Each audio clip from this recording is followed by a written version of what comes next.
really ahead of time, which I think is okay. We have now concluded this part of our day in terms of the academic and research part. I would like to just thank you all again for bringing sort of the migration and trauma and silence and how it goes into generations.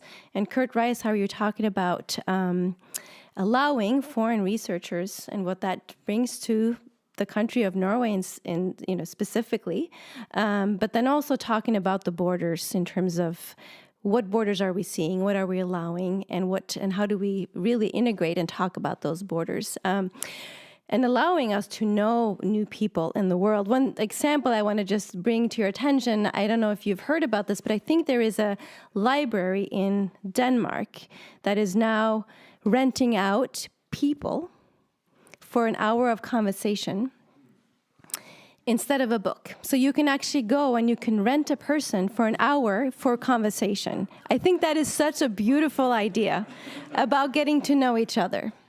I think maybe we can inspire that in Norway and other places in the world as well. So I want to end our first part of the day here. We do have another guest in the audience who is also a part of our collaborative work, Ambassador Fazli Corman. Thank you for being here. This is actually his clue, yes, you can come up, to bring us a small welcome as a part of being a partner to this project. You had something, an engagement earlier today, so we're glad that you're here now from the Turkish embassy. You're going to say a few words, and then we're going to actually have Ambassador Knut come back up and give us a little bit of directions when it comes to lunch, and then we will convene here again at 12:40. So for those of you listening from afar and on digital platforms, please join us back at 12:40. Welcome. Thank you very much. First of all, thank you for choosing a younger picture of me. This is actually from 8 years ago or so when I was ambassador of Turkey to Yemen. This picture, I like to see it with darker hair now that the years had a toll on the color. Thank you very much, Ambassador, my dear friend, and everyone here, especially the Thor Heyerdahl Institute, for letting me becoming part of this program quite late in the process. But I was very much interested in seeing it, and as the theme of the discussion, migration and identity. These are very much subjects of deeper meaning to us Turks. I just thought that it might be good for me to try to contribute it. And the part of the discussion that I have seen, that I have heard today, gave me a lot of insight, and I understood that it is going to be the whole program will be very interesting. Sorry that I was late a little bit, because today marks the day that we commemorate as the founder of the Republic of Turkey, Mustafa Kemal Atatürk, passed away on 10th of November 1938. And we still have a ceremony that we hold at the exact time, 9:05 a.m. Every year on 10th of November. And today I had some people from the embassy and the Turkish community together that we had to be there. So that's why I missed the opening. Sorry about that.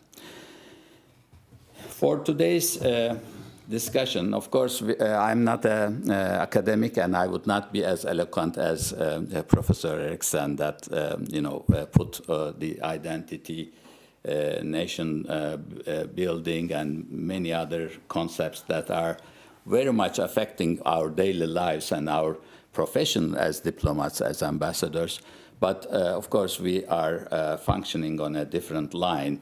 Time to time, our roads are crossing with a different set of people, like this group here, which is a very good opportunity for trying to understand each other. I tried to look into a good introduction, a good beginning of the subject, and I wanted to share with you this small book, How Iceland Changed the World, a very,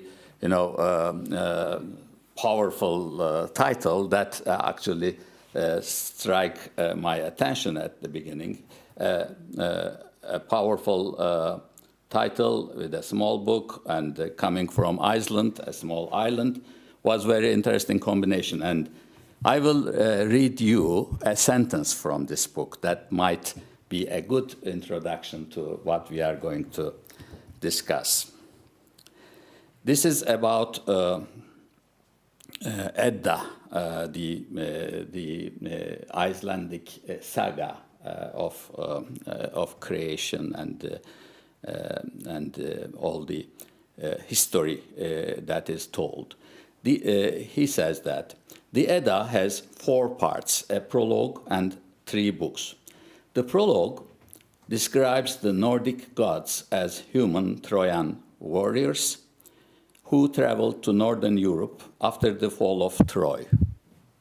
Odin, the god of wisdom, knew that they would be glorified up north, so, in quotation marks, he made ready to journey out of Turkland, quotation marks closed.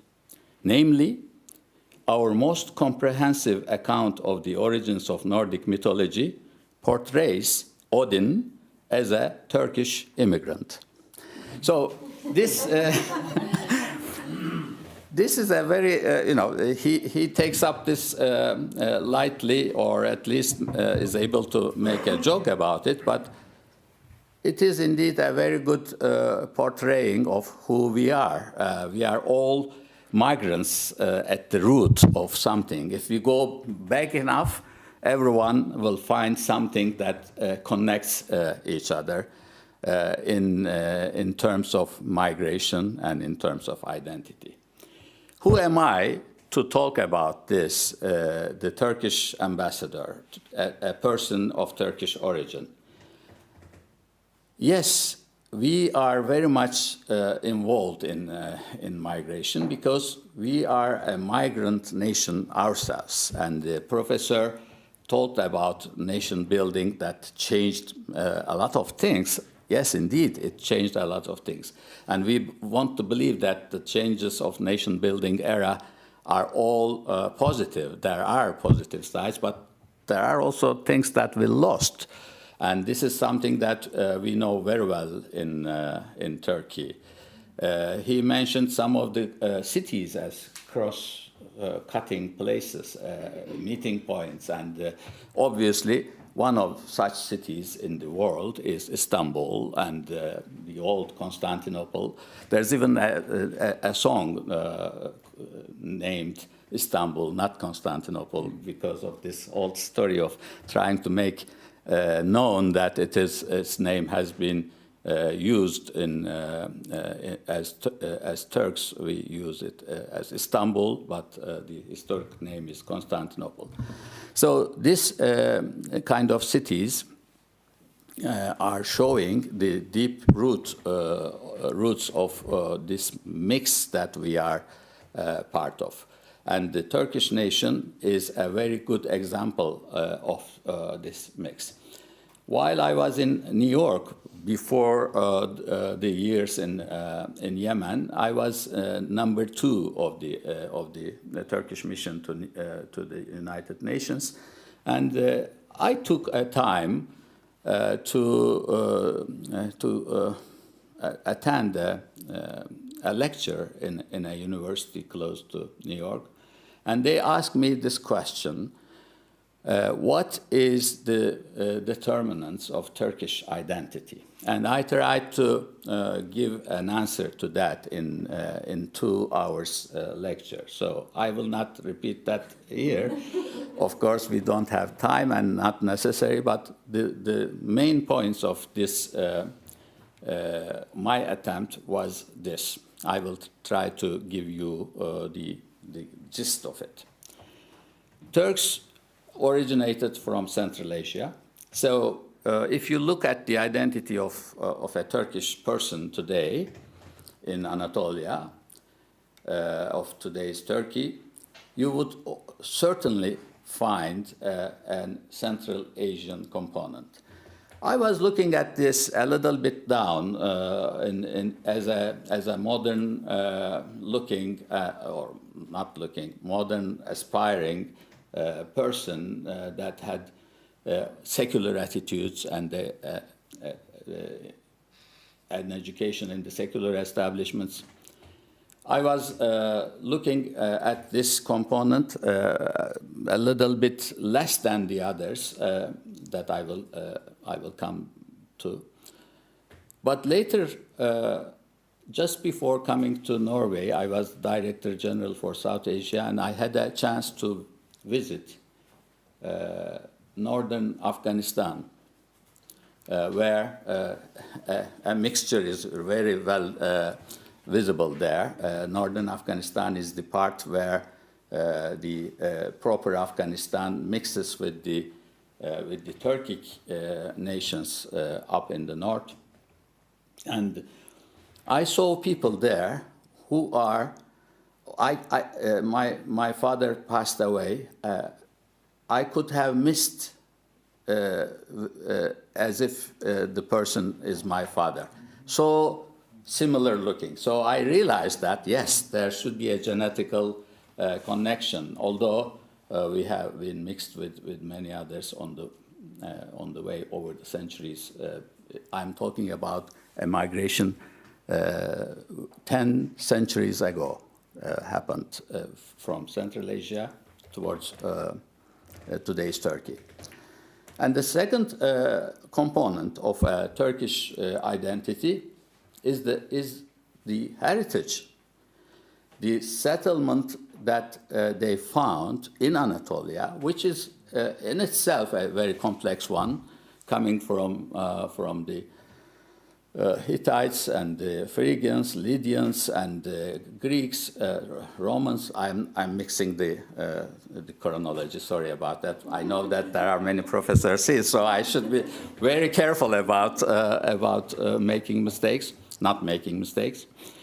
But all these combination or accumulation of cultures and the background in Anatolia was somehow absorbed by the incoming Turks, although they became dominant in a different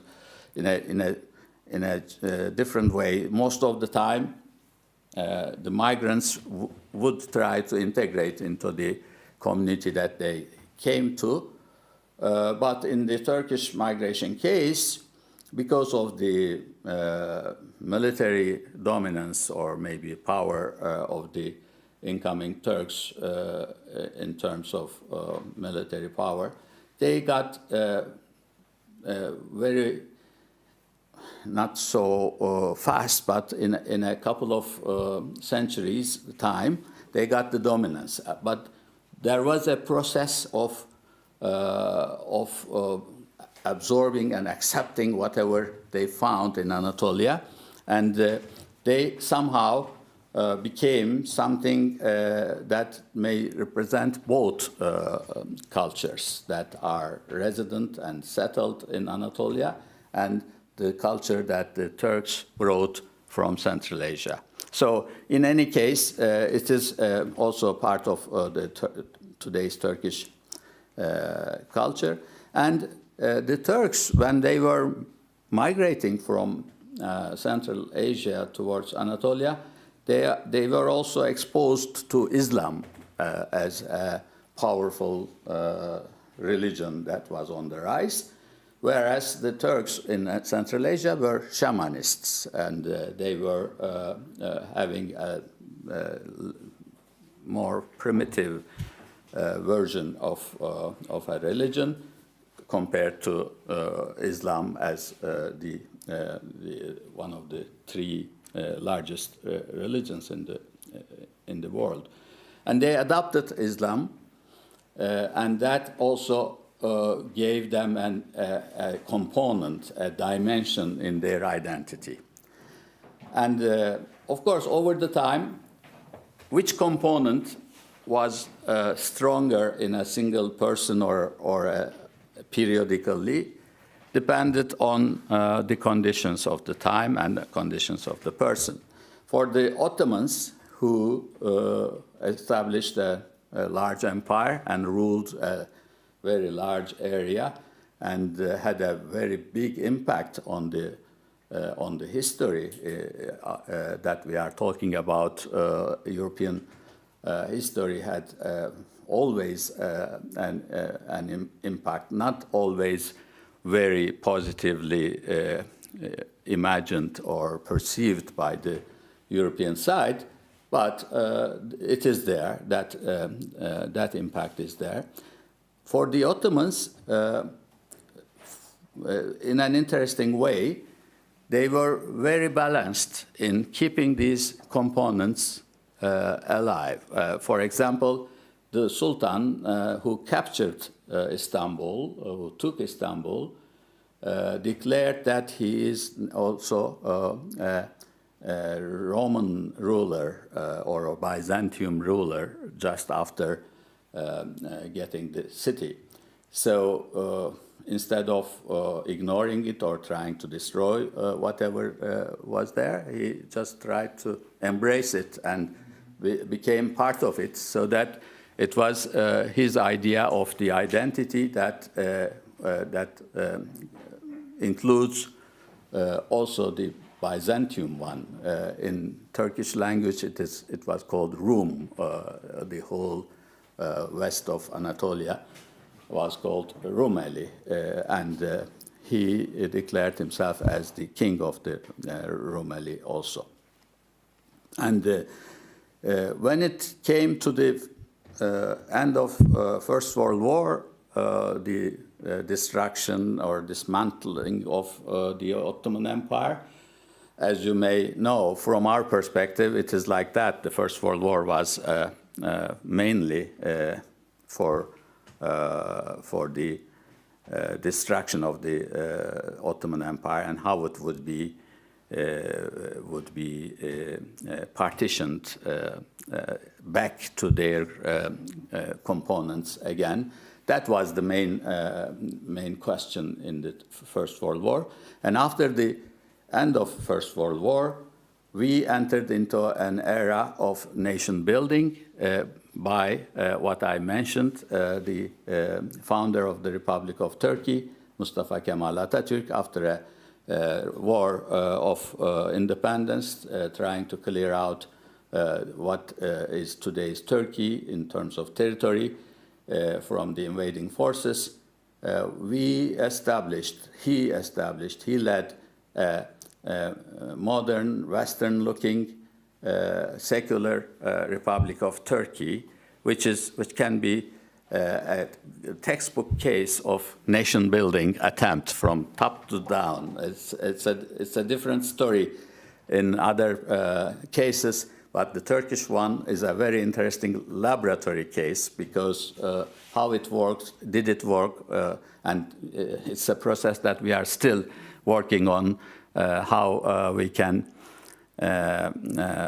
come out with this idea of a Central Asian nation that took Islam on the way and established themselves as the dominant power in Greek and the Roman lands of Anatolia, can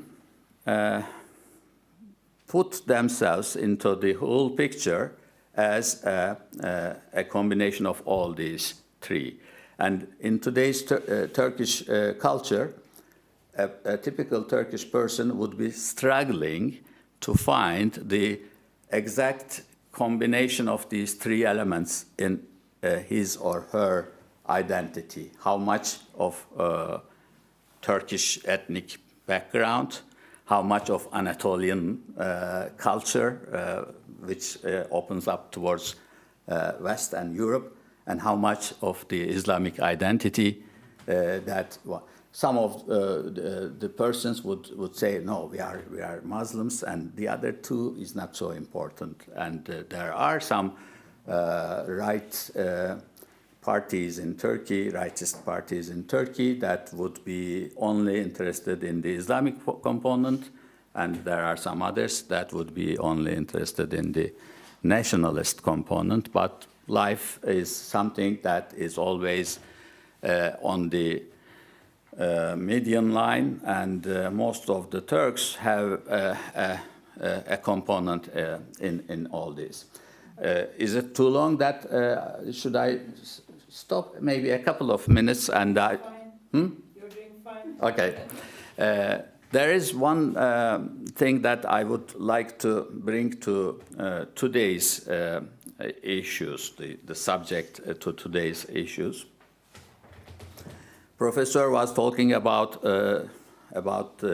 borders, and I was also impressed by Thor Heyerdahl's words about borders being in the minds, and indeed that looks really, sounds really good, and the attempt is very valuable. And one can speak about borders not so visible when it is Norwegian to Swedish border, but let us go to Turkey, for example, and let us cross the border between Iran and Turkey. You know, there are many Turks that would be complaining about Turkey not European enough, not Western enough, and there is always an answer that I give to them whenever I have a discussion with them. Try to enter Turkey from an eastern border, and you will see how westernized it would look to you comparably.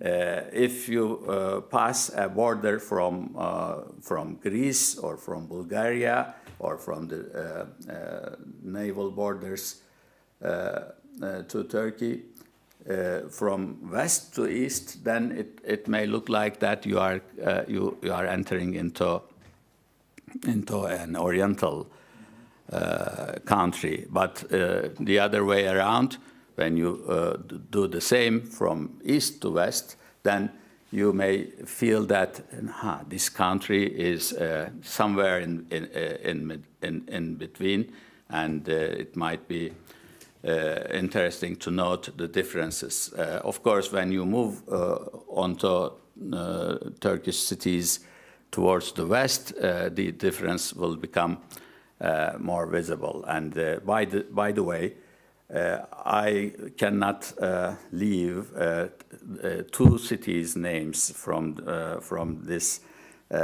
discussion. Thessaloniki, which was also a very multicultural city. One of the first foreign assignment that I had was in Thessaloniki, so it has also an important meaning to me.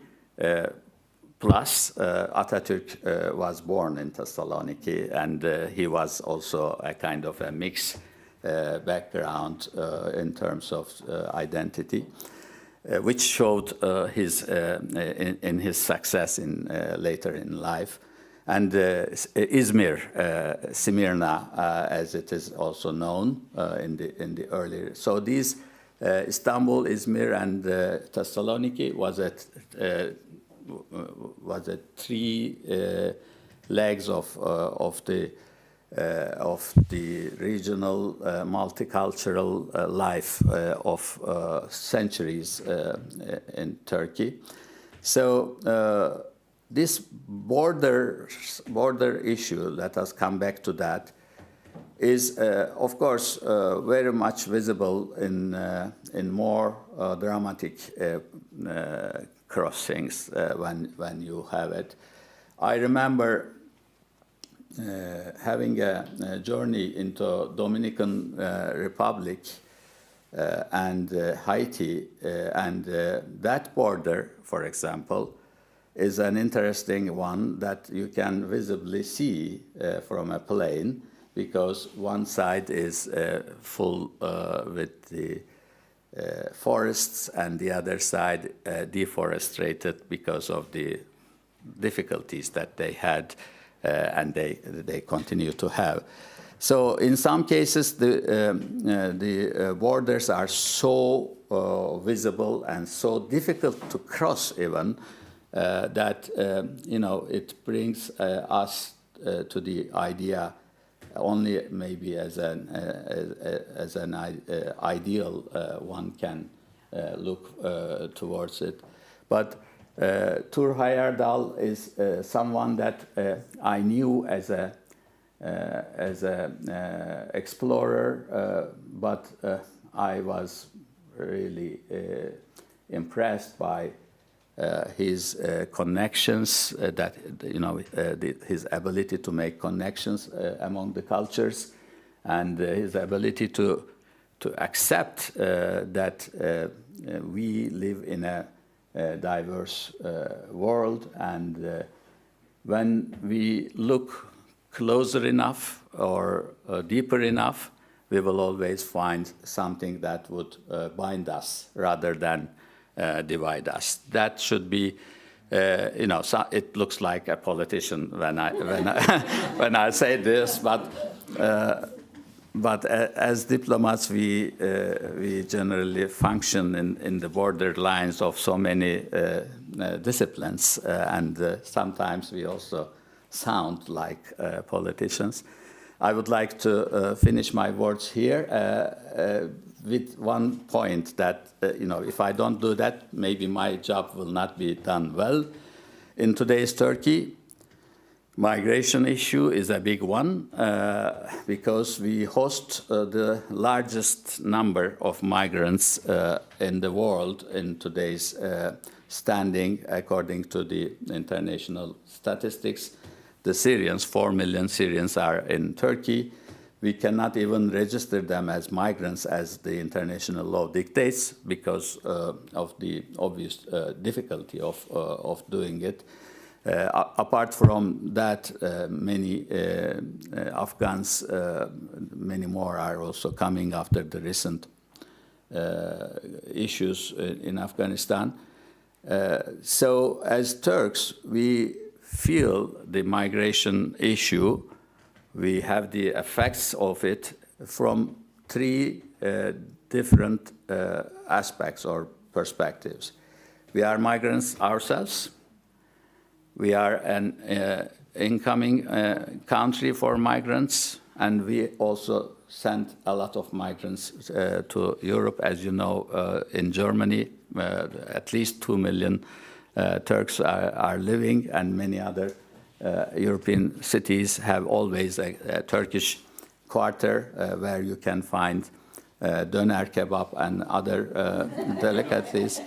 There were jokes that Germans are thinking that they are the inventors of döner kebab, and they have accepted it so much that they forgot that it was that bloody migrant, the guest worker, who came to the country after the Second World War to help revive it, and that is the story. Of course, it complicates, and in today's world, the vaccine against COVID-19 was found by a Turkish origin German couple, which is a kind of a success story, that how the migration may work in a good environment, and Norway can also have a lot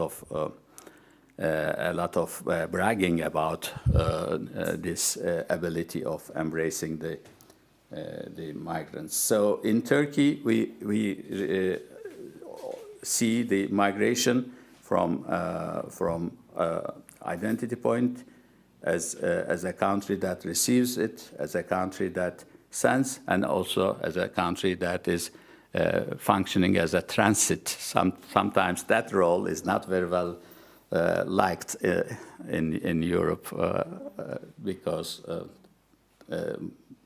the burden is too high, and our European friends would like us to shoulder that burden altogether ourselves and not transfer any of the effect of it. But this is something that we have to work on. Thank you very much for making it possible for me to appear here. Thank you very much, Ambassador. This is a very good initiative, and I really enjoyed listening to other presentations. And thank you for Thor Heyerdahl Institute for accepting my interest in becoming part of this initiative. Thank you.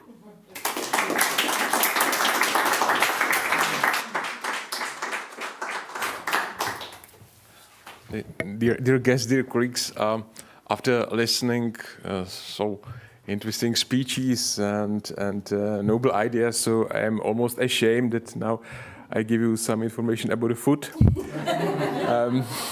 So the lunch will be prepared in 7-10 minutes in the upper room, because I would like to give time to my colleagues to order it well. So in 7-10 minutes, all food will be prepared, and I really welcome you back on 12:40 as it was announced. So thank you. Thank you.